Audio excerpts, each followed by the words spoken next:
네, 유튜브로 배우는 주제별 성경 24. 이번 시간에는 우리 2과의 5번 문제에 대해서 한번 살펴보겠습니다. 제가 한 문제 한 문제 이렇게 잘라가지고 여러분들에게 따로따로 이렇게 올려드리고 있으니까요. 여러분들도 틈나는 대로 하나씩 보시면은 또 작은 것이 이렇게 모여가지고 또 전체적으로 공부할 수 있는 계기가 될 줄로 믿습니다. 자, 5번 문제입니다. 죄 없는 사람이 있습니까? 죄에 대한 문제죠. 인간의 죄에 대한 거. 이 부분만큼 또 중요한 것이 없습니다. 우리가 잘 이것들을 짚고 넘어가야 됩니다. 로마서 3장 23절에 보면은 모든 사람이 죄를 범하였음에 하나님의 영광에 이르지 못하더니, 그러니까 하나님의 영광에 이르지 못한 가장 중요한 이유가 무엇이냐? 모든 사람이, 한 사람도 예외가 없이 모든 사람이 죄를 범하였다는 게 바로 성경의 선언입니다. 우리 이것들을 잘 받아들일 수 있어야 돼요. 모든 사람, 예외가 없이, 또 나 자신도 하나님의 영광에 이르지 못하는 심각한 죄의 가운데 빠져 있다라는 거죠.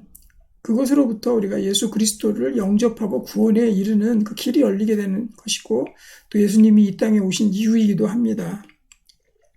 인간의 죄에 대해서는요, 저는 두 가지로 크게 나눠볼 수 있다고 생각해요. 첫 번째는 하나님이 없다고 생각하는 것, 그리고 하나님으로부터 뛰쳐나가려는 것, 내 마음대로 살려고 하는 그 마음들, 하나님이 필요 없다고 여기는 것, 또 하나님을 싫어하는 것, 하나님을 대적하는 것, 하나님에 대한 죄죠. 또 하나는, 두 번째는 내 자신의 마음속에서 나오는 죄입니다. 다른 사람을 해치고, 다른 사람을 해하고, 거짓말하고, 또 이 육체의 쾌락을 추구하고, 이런 것들이 다 죄라고 성경에서 말씀하고 있습니다.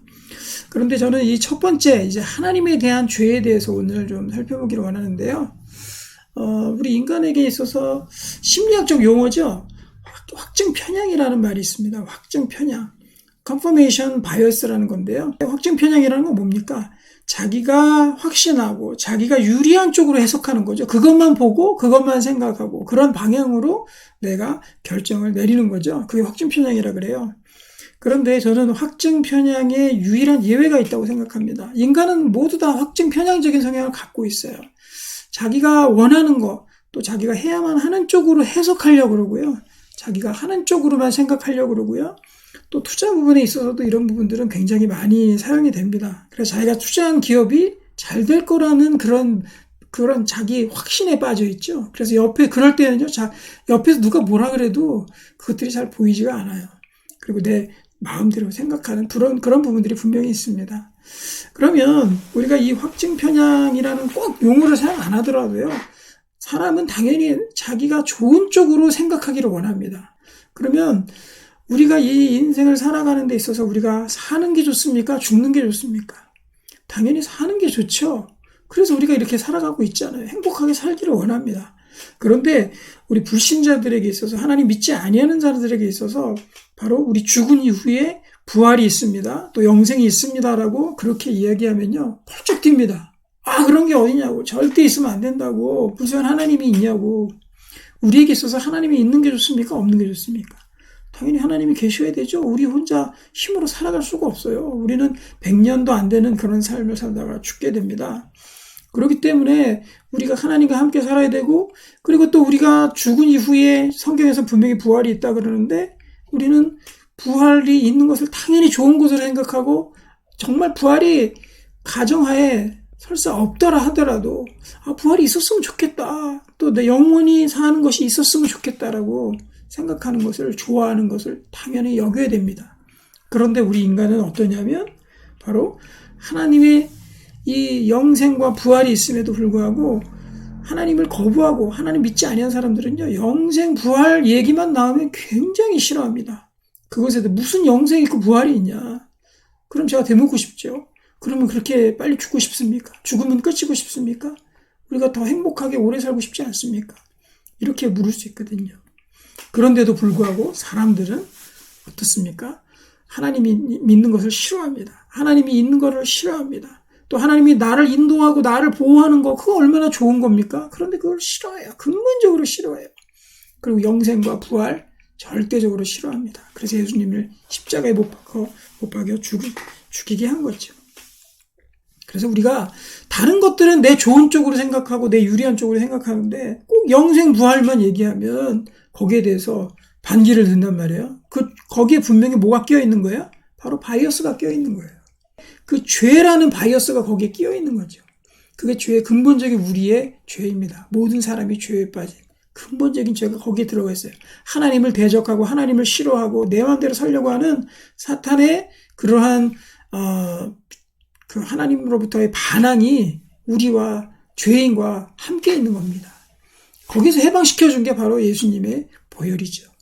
그리고 두 번째는 바로 우리가 하나님의 은혜를 입어서 살아가지 아니하고 다른 사람을 미워하고 해하고 심지어는 나 자신도 해하는 그런 죄 가운데 빠져 있다는 겁니다. 하나님을 싫어하는 죄, 그리고 나 자신을 파괴하고 그리고 다른 사람을 파괴하는 그 죄.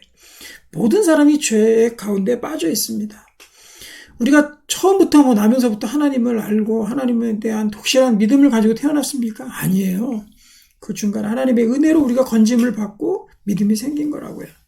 그리고 우리가 어떠한 사람도 평생 다른 사람 미워하지 아니하고 서운한 마음 안 갖고 다른 사람을 사랑하면서만 살 수 있는 사람은 이 세상에 단 한 사람도 없습니다. 그래서 우리는 심각한 죄의 상태에 우리가 빠져 있다라고 우리가 볼 수 있는 거죠. 그래서 내 죄의 심각성을 바라본다면요, 그러면은 이 하나님을 믿는 것이 너무나도 필요한 겁니다. 또 하나 우리가 얼마나 큰 죄인인가 하는 것을 깨닫게 되는 길은 무엇이냐면 바로 하나님의 성경 말씀을 보면서 하나님이 얼마나 선하신 분인가, 하나님이 얼마나 거룩하신 분인가, 이것들을 우리가 보게 되면요, 배우고 알게 되면 내가 얼마나 죄인인지를 깨닫게 되는 거예요. 그래서 하나님의 성품을 잘 배워야 됩니다. 하나님이 어떠한 분이신가, 그런 것들을 우리가 잘 공부해야 할 필요가 있는 거예요. 그럴수록 내 죄가 드러나거든요. 인간의 부족함이 드러나게 되어 있습니다.